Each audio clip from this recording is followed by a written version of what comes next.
Assalamualaikum warahmatullahi wabarakatuh. Perkenalkan, nama saya Jenny Anggreni Kali dengan NIM 2310420023.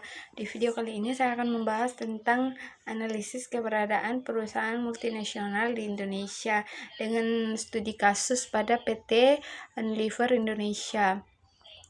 Pembahasannya yang pertama ada profil perusahaan, terus yang kedua strategi perkembangan, yang ketiga kebijakan pemerintah, dan yang keempat analisis perkembangan. Nah, kemudian pembahasan yang pertama pada profil perusahaan ini ada induk perusahaan, di mana anak perusahaan Unilever ini salah satu produsen barang konsumsi terbesar di dunia.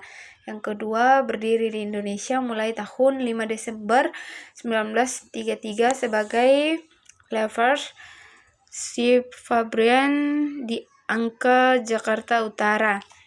Nah, yang ketiga, status publik.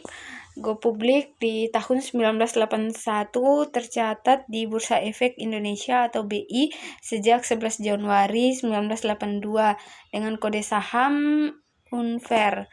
Nah, kemudian portofolio itu lebih dari 40 merek dalam segmen home dan personal care serta nutrition dan ice cream. Nah, seperti MIS, Pepsodent, Lifebuoy, Rinso, Sunsilk, dan kecap Bango. Nah, kemudian ada pembahasan yang kedua, strategi perkembangan perusahaan. Nah, strategi perkembangan perusahaan ini dibagi juga menjadi 6. Yang pertama, lokalisasi dan akuisisi merek lokal. Nah, akuisisi ini dia mengembangkan merek lokal seperti Miss, Bango, dan itu agar relevan dengan selera dan budaya konsumen Indonesia. Sedangkan yang kedua, diversifikasi produk. Ini ekspansi dari sabun dan deterjen ke perawatan pribadi, makanan dan minuman itu untuk menjangkau segmen konsumen yang luas. Sedangkan yang ketiga, keberlanjutan atau Unilever Kompas. Nah, ini strategi bisnisnya berbasis keberlanjutan energi terbarukan di pabrik, bahan baku bersumber berkelanjutan, dan kesetaraan gender di jajaran direksi. Sedangkan yang keempat, sertifikasi dan kepercayaan konsumen.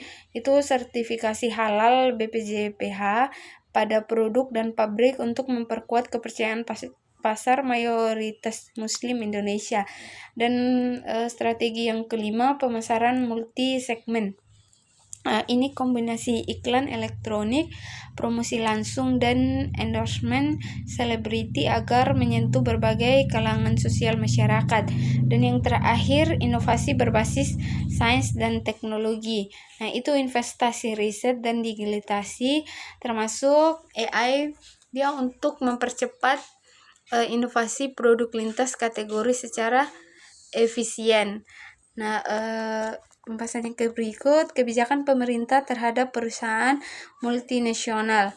Nah, yang pertama, pada Undang-Undang Nomor 25 Tahun 2007 tentang penanaman modal, itu menjamin perlakuan setara hak non-diskriminasi antara investor asing dan domestik serta perlindungan dari nasionalisasi tanpa kompensasi yang wajar.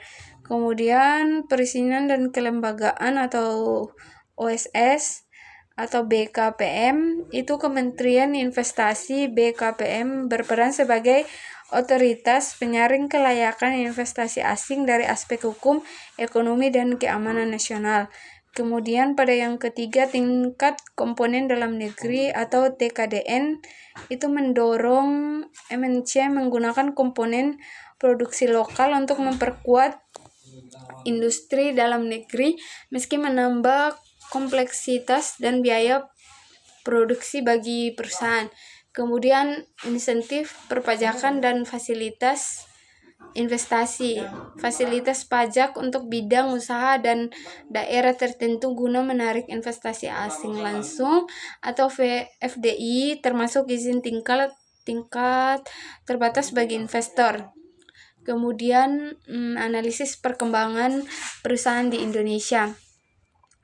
Yang pertama ada faktor pendukung, itu basis konsumen besar lebih dari 270 juta jiwa dan loyalitas merek yang telah terbangun lebih dari 90 tahun.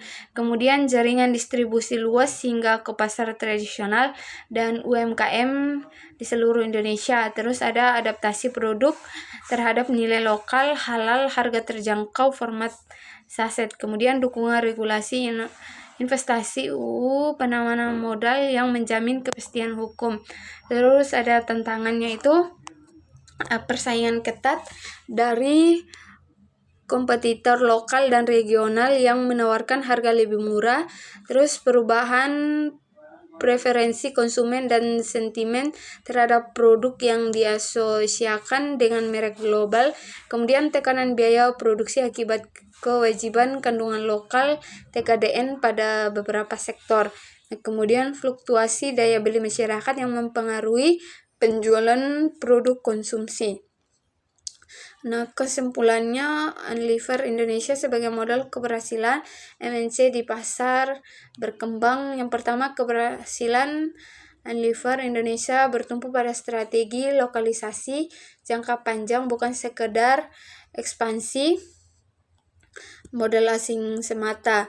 Yang kedua, kebijakan pemerintah atau jaminan hukum investasi TKDN, insentif pajak itu membentuk lingkungan yang mendorong sekaligus menyeimbangkan kepentingan MNC dan industri domestik. Kemudian yang ketiga, ke depan adaptasi terhadap preferensi konsumen lokal dan keberlanjutan akan menjadi penentu utama daya saing MNC di Indonesia. Sekian pembahasan dari saya. Terima kasih.